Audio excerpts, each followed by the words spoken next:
अदालत की दहलीज पर जब कोई हैंडराइटिंग एक्सपर्ट तैयार होकर अपनी रिपोर्ट के साथ अपना बयान देने के लिए खड़ा होता है तो आधे वकील तो वहीं हार मान लेते हैं। उन्हें लगता है कि सामने कोई बहुत बड़ा साइंटिस्ट खड़ा है जिसकी रिपोर्ट पत्थर की लकीर है। पर सच कहा जाए तो यह कोई विज्ञान नहीं है, सिर्फ अंदाजे का एक खेल है। एक कानून के विद्यार्थी के तौर पर हम लोगों ने 40-45 सालों में यही सीखा है कि जिसे लोग अकाट्य एविडेंस कहते हैं वह असल में केवल एक ओपिनियन है, एक राय है, और राय तो हमेशा हर आदमी की अलग अलग होती है, बाकी सभी से अलग होती है। आप जब तक कानून की मर्यादा और इस फाइल फरोशी के खेल को नहीं समझेंगे तब तक आप अपने मुर्दा केस में जान नहीं डाल पाएंगे। हमें एक्सपर्ट की उस रिपोर्ट के पीछे छिपे इंसानी लालच और तकनीकी खामियों को पहचानना सीखना होगा। यह वीडियो आपको विषय की गहराई समझा देगी और अगली किसी वीडियो में हम आपको वे गुर बताएंगे जिससे आप एक्सपर्ट को अपनी उंगलियों पर नचाएंगे और वह वही बोलेगा जो आप सुनना चाहते हैं। अब जरा इस तथाकथित विज्ञान की पोल खोलने से पहले हम यह जान लेते हैं कि इस वीडियो में कुछ ऐसी बातें हमने बताई हैं जो बहुत गहरी हैं और किताबों में वे आमतौर से नहीं मिलती हैं। 20-30 साल तक क्रॉस करने के बाद ये सब अनुभव में आ पाती हैं, तो इसलिए इस वीडियो को आप थोड़ा इत्मीनान से और समझ के साथ देखिएगा। मजिस्ट्रेट साहब के सामने एक्सपर्ट बड़े गर्व से कहता है कि मैंने माइक्रोस्कोप से देखा है। अरे साहब, माइक्रोस्कोप से तो आप घास को भी देखेंगे तो वह जंगल की तरह दिखाई देगी। माइक्रोस्कोप वास्तविकता को अलग नजर से दिखाकर देखने वाले को अचंभित करता है और इसी अचंभे से सच्चाई को बदलने की कोशिश इस हैंडराइटिंग रिपोर्ट में की जाती है। असलियत में हैंडराइटिंग एनालिसिस का कोई ऐसा फिक्स पैमाना ही नहीं होता, इसीलिए हर एक हैंडराइटिंग एनालिसिस से उसके निर्माता के अलावा कोई भी दूसरा व्यक्ति 100% सहमत नहीं होता। यह फिंगरप्रिंट जैसा पक्का नहीं है, इस आधार पर क्रॉस का पहला वार यहीं इसी पॉइंट पर होना चाहिए कि क्या आप कसम खाकर कह सकते हैं कि दुनिया में कोई दूसरा एक्सपर्ट आपकी इस राय से, जो आपने इस फाइल में दी है, इस राय से असहमत नहीं होगा। और जैसे ही वह एक्सपर्ट शायद पर आता है तो समझ लो कि उसकी वैज्ञानिकता की नींव हिल गई है। जब बुनियाद ही कच्ची हो तो न्याय की इमारत कभी भी ढह सकती है। जब हम हैंडराइटिंग एक्सपर्ट का चीफ पढ़ते हैं तो उसमें बीमारी भगाने के लिए इस्तेमाल होने वाले मंत्र की तरह अबूझ पहेलियां भरी रहती हैं। उनको अंडरलाइन कर लीजिए। ये होंगी अक्षरों का झुकाव ऐसा है, उनके बीच की खाली जगह इस तरह से दिखाई देती है, लिखाई का प्रवाह कुछ अलग है। एक्सपर्ट कहेगा कि देखो यहां अक्षर 45 डिग्री पर झुका हुआ है, इसलिए फर्जी है। अरे भाई, इंसान मशीन तो नहीं है। अगर इंसान बस में बैठकर लिख रहा है या उसकी पत्नी से लड़ाई हो गई है या उस दिन उसे तेज बुखार है तो क्या लिखने वाले की लिखावट नहीं बदलेगी? बिल्कुल बदलेगी। सतह बदलने पर, मोटी पतली और पॉइंटेड कलम बदलने पर, मूड बदलने पर हर व्यक्ति की लिखावट का भूगोल बदल जाता है। एक डिफेंस काउंसिल का काम यही है कि वह कोर्ट को समझाए कि यह बदलाव जालसाजी नहीं है बल्कि इंसान के इंसान होने का सबूत है, उसकी फितरत है ये इंसान की। जालसाजी पकड़ने का एक और ढकोसला है कलम का उठाना, जिसको हम पेन लिफ्ट कहते हैं। एक्सपर्ट चिल्लाकर कहेगा कि देखो यहां कलम रुकी है, मतलब ये नकल की गई है। लेकिन क्या आपने कभी गौर किया है कि जैसे जैसे उम्र बढ़ती है हमारे हाथों में बुढ़ापे का एक कुदरती कंपन, जिसको हम फिजियोलॉजिकल ट्रेमर्स कहते हैं, वह आने लगता है। हाथों, उंगलियों, कलाइयों की मांसपेशियां सख्त हो जाती हैं, लचीलापन घट जाता है और लिखावट में यह बदलाव कोई बीमारी नहीं है, बस व्यक्ति की शरीर पर छप गई उसकी उम्र है। आप अपने ही 10-15 साल पुराने हस्ताक्षर को आज के हस्ताक्षर से मिलाकर देख सकते हैं। जब एक्सपर्ट इस बात को कैसे तय करेगा? अब एक्सपर्ट इस बात को कैसे तय करेगा कि लिखावट में दिखाई दे रहा कंपन किसी डर की वजह से है या बुढ़ापे की वजह से है या ये फोर्जरी की पहचान है? उसके पास ऐसी कोई दूरबीन तो नहीं होती है जो बीते हुए कल में जाकर आरोपी की नब्ज को चेक करके यह बता सके कि लिखावट वाले दिन आरोपी का मूड खराब था या उसको मलेरिया हुआ था। क्रॉस में जब आप इस फिजियोलॉजी के दलदल में एक्सपर्ट को खींचेंगे तो एक्सपर्ट के पास दलदल से बाहर निकलने का कोई भी तरीका नहीं होगा। वह जितने जवाब देगा दलदल में उतना ही गहरा फंसता जाएगा। इसकी ट्रिक हम अगली वीडियोस में बताएंगे कि उससे इन फिजियोलॉजी के ऊपर सवालों को कैसे पूछा जाए। आजकल तो फोटोकॉपी और डिजिटल स्कैन का जमाना आ गया है, जहां हैंडराइटिंग एनालिसिस का खेल और भी बेहुदा हो जाता है।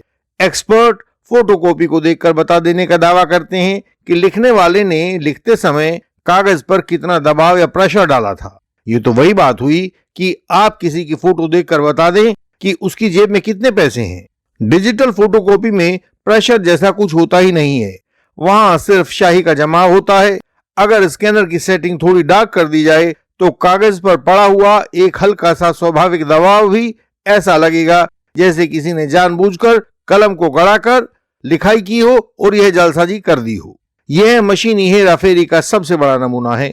असल में जब एक ही दस्तावेज को अलग अलग स्कैनर पर स्कैन किया जाता है तो उसकी स्याही की गहराई और दबाव के निशान हर बार अलग अलग दिखाई पड़ते हैं। ये ऐसे वेरिएबल्स हैं जिनको आपको नोट कर लेना है और इन सब बातों पर उस एक्सपर्ट के क्रॉस के दौरान सवाल पूछने हैं। उससे पूछना होगा कि ऐसे में डिजिटल कॉपी को देखकर किसी इंसान के चरित्र और उसकी लिखावट का फैसला करना न्याय नहीं है, बल्कि तकनीक के नाम पर किया जाने वाला एक बहुत बड़ा फ्रॉड है जो आजकल कोर्ट्स में धड़ल्ले से चल रहा है। यहां जैसे हम इंडियन लीगल सिस्टम में लेते हैं, आपको NIST 2024 की उन नई गाइडलाइंस का सहारा लेना चाहिए जिन्हें अमेरिका की प्रसिद्ध national institute of standards and technology ने फोरेंसिक जांच में होने वाली मानवीय चूक को पकड़ने के लिए बनाया है। ये गाइडलाइंस साफ कहती हैं कि हैंडराइटिंग एनालिसिस कोई पत्थर की लकीर नहीं है, बल्कि इसमें एक्सपर्ट की निजी राय और गलती की गुंजाइश हमेशा बनी रहती है। इंडियन लीगल सिस्टम के एडवोकेट्स जब कोर्ट के सामने बताते हैं कि अंतरराष्ट्रीय स्टैंडर्ड्स ने अब हैंडराइटिंग एनालिसिस को त्रुटिहीन विज्ञान की श्रेणी से बाहर कर दिया है, तो एक्सपर्ट के दावों की हवा एकदम से निकल जाती है। सुप्रीम कोर्ट ने भी समय समय पर यह साफ किया है कि एक्सपर्ट की राय केवल एक कमजोर एविडेंस होती है जो कोरोबोरेशन के बिना कोर्ट में खड़ी नहीं रह सकती। एक सयाना वकील कभी भी एक्सपर्ट की डिग्रियों से नहीं डरता है, बल्कि एक्सपर्ट को इन नए अंतरराष्ट्रीय स्टैंडर्ड से कन्फ्रंट करवा देता है। एक्सपर्ट और एक्सपर्ट की रिपोर्ट दोनों इससे जीरो हो जाते हैं। क्रॉस के दौरान जब आप एक्सपर्ट से पूछेंगे कि क्या आपने फोरेंसिक के नए यूनिवर्सल स्टैंडर्ड्स पढ़े हैं, अंतरराष्ट्रीय स्टैंडर्ड्स पढ़े हैं, तो आधे तो वहीं पसीने छोड़ देंगे। कानून और इस तथाकथित विज्ञान का जो ये घालमेल कोर्ट्स के सामने तैयार किया जाता है, उसे सुलझाने के लिए आपको सबसे पहले तो उस एक्सपर्ट को साइंटिस्ट के ऊंचे पद से हटाकर एक साधारण गवाह के दर्जे पर लाना होगा, क्योंकि तभी आप उसको बेहतरीन तरीके से क्रॉस कर पाएंगे, वरना तो उसकी छवि आपको दबा देगी। उसके बाद उसे यह स्वीकार करने के लिए मजबूर करना होगा कि उसकी रिपोर्ट केवल एक इंटरप्रिटेशन है या एक व्याख्या है। उसकी रिपोर्ट कोई यूनिवर्सल ट्रुथ नहीं है। जैसे ही उसकी रिपोर्ट में शायद या हो सकता है जैसे शब्द घुसते हैं, तो समझ लीजिए कि वैसे ही संदेह का लाभ सीधे आपके क्लाइंट की झोली में आकर गिरने वाला है। कानून की धाराएं कितनी भी सख्त हों, वे किसी की व्यक्तिगत राय और कच्ची राय के आधार पर किसी की आजादी नहीं छीन सकती, उसको कन्विक्शन नहीं कर सकती हैं। न्यायिक मर्यादा का असली तकाजा यही है कि किसी भी व्यक्ति को केवल एक संदिग्ध और मशीनी रिपोर्ट के आधार पर सजा के कटघरे में खड़ा ना किया जाए। यह हमारा परम कर्तव्य है कि हम कानूनी प्रक्रिया की उस शुद्धि को बनाए रखें जहां एविडेंस का मतलब सिर्फ कागज का पुलिंदा नहीं होता, बल्कि तार्किक सच्चाई होती हो। फाइल फुशी करने वाले पुलिस, प्रोसिक्यूशन और उनके ये वाले एक्सपर्ट्स भले ही कितनी भी चालाकी कर लें, लेकिन अगर क्रॉस एग्जामिनेशन में दम है, नई जानकारियों और वैज्ञानिक खोजों का सपोर्ट है और आपने एक्सपर्ट के मनोवैज्ञानिक दबाव को पकड़ लिया है, तो पक्का है कि जीत आपकी ही होगी। कानून की किताबें तो दुनिया पढ़ती हैं, पर असली लीगल एक्सपर्ट वही है जो सामने वाले एक्सपर्ट की आंखों में छिपी हुई अनिश्चितता को पढ़ सके और कोर्ट के सामने उसका भांडाफोड़ भी कर सके। अंततः इंडियन लीगल सिस्टम ILS का असली विजन यही है कि हर वकील और हर नागरिक के पास वह लीगल शील्ड हो जिससे टकराकर झूठ के परखच्चे उड़ जाते हैं। हम वकालत या एडवोकेसी को केवल एक पेशा नहीं मानते हैं, बल्कि एक मिशन की तरह देखते हैं, जिसका एक ही मकसद होता है, एक ही उद्देश्य होता है कि कोई भी निर्दोष तकनीक की गलत समझ और गलत व्याख्या की भेंट न चढ़ जाए। हमारी वीडियोस की यह सीरीज आपको वो नजरिया देगी जिससे आप केस की फाइल को एक नई और साफ रोशनी में देख पाएंगे। आपने देखा होगा कि इन्हीं तकनीकी फोरेंसिक मैटर्स के ऊपर इंडियन लीगल सिस्टम आपको अपने विशेषज्ञता से रूबरू करवाता रहता है। याद रखें, अदालत के मैदान में जीतता वो नहीं है जिसके पास कागजों का ढेर है, बल्कि वो जीतता है जिसके पास सबसे अधिक घातक तर्क होते हैं और लीगल प्रोसीजर की सही समझ होती है। इंडियन लीगल सिस्टम आपको ये दोनों चीजें हमेशा बताता रहता है और अपडेट रखता है। आप में से बहुत से व्यूअर्स झूठे आरोप या फॉल्स एलिगेशन का सामना कर रहे होंगे।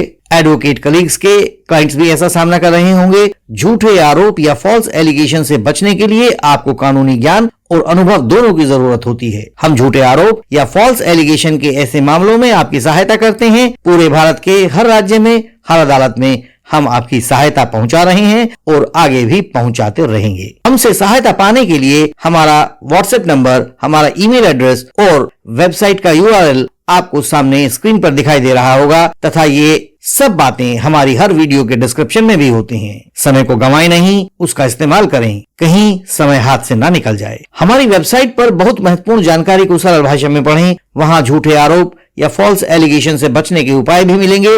इस वीडियो को लाइक करें, शेयर करें और चैनल को सब्सक्राइब करें। बेल आइकन को प्रेस करें ताकि नई वीडियोस आपसे मिस ना हो जाएं।